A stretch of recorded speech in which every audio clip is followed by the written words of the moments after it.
आज आप पटना जा रहे हैं और लखनऊ भी जाएंगे, लखनऊ से पटना जाएंगे, एक बड़ा ऐलान करने जा रहे हैं, क्या होगा वो ऐलान? देखिए, सुहेल देव भारतीय समाज पार्टी लगभग 19 साल से बिहार में अपने संगठन को बढ़ा रही है। कार्यक्रम, सभा, जनसभा, रैली करके अपना शक्ति प्रदर्शन करती रही है। हमारा प्रयास था कि हम यूपी में एनडीए के साथ रहे और एनडीए के साथ भी हैं हम, और हमारा प्रयास था कि अगर हमारा दमखम बिहार में है तो बिहार में भी हम भारतीय जनता पार्टी एनडीए को हम मजबूत करें। लेकिन कहीं न कहीं बिहार के स्थानीय संगठन ने जो negative report Suhel Dev Bharatiya Samaj party के शक्ति के विपरीत जाकर के लोगों ने रिपोर्ट पेश किया, उसका परिणाम यह निकला कि एनडीए की तरफ से हमें एक भी सीट नहीं दी गई। हम बहुत पहले से भी कह भी रहे थे और लगभग 1 मई 2025 को हमने माननीय गृहमंत्री जी को भी बता दिया था और उसी दिन हमने माननीय राष्ट्रीय अध्यक्ष जी को भी बता दिया था। और उसके बाद 5 मई 2025 को हम बिहार में संगठन की बैठक करके और बीजेपी के बड़े नेताओं से मिलकर के यह बता दिया था हमने कि अगर आगे एनडीए से हमारा गठबंधन तय हो जाता है तो हम साथ में मिलकर लड़ेंगे, अगर गठबंधन तय नहीं होता है बिहार में तो हम अकेले अपने दम पर चुनाव लड़ेंगे। अभी मैं प्रतीक्षा कर रहा था कि बात हमारी बन जाए। कल तक हमने प्रतीक्षा किया, मैं भी परसों नरसों भी पटना में था। पटना हमें प्रत्याशी की घोषणा करनी थी, लेकिन हमने जानबूझ के नहीं किया।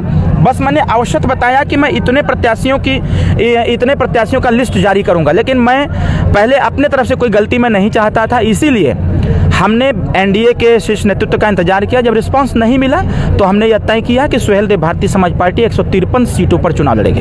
क्या किसी के साथ गठबंधन होगा?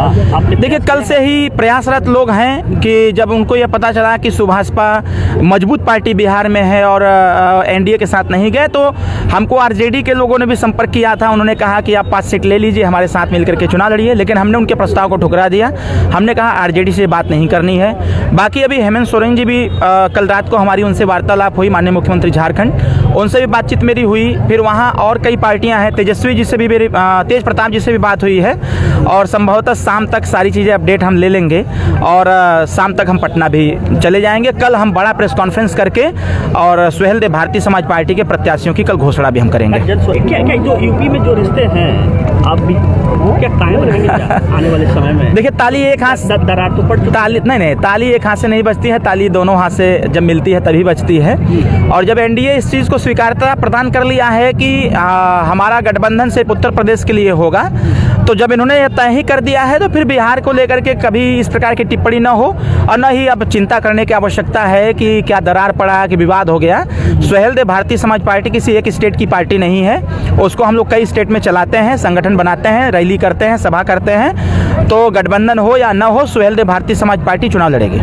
जीते क्या ना जीते, हरा तो जाएंगे ना, हरा तो देंगे ना। वो तो सत्य बात है। चुनावी मैदान में कोई उतरता है तो या तो जीतता है या तो हारता है। अगर हारने की इतनी चिंता रहती तो जरूर हमको एडजस्ट किया गया होता। तो किसी को हराएंगे ना सर? जरूर चुनाव मैदान में उतरेंगे। जो लोग कह रहे हैं कि हमारा 500 वोट भी नहीं है, जब हमारा प्रत्याशी चुनाव लड़ेगा और जब लोग 500 से हारेंगे तब उनको समझ में आएगा कि 500 का क्या महत्व होता है। कितनी सीटों पर बीजेपी कितनी सीटें हारेंगे? देखिए, वो लोग हारे या जीते, मेरी वजह से जीत भी सकते हैं, मेरी वजह से हार भी सकते हैं, वो दोनों विषय है। सर, कौन जीतेगा कौन हारेगा?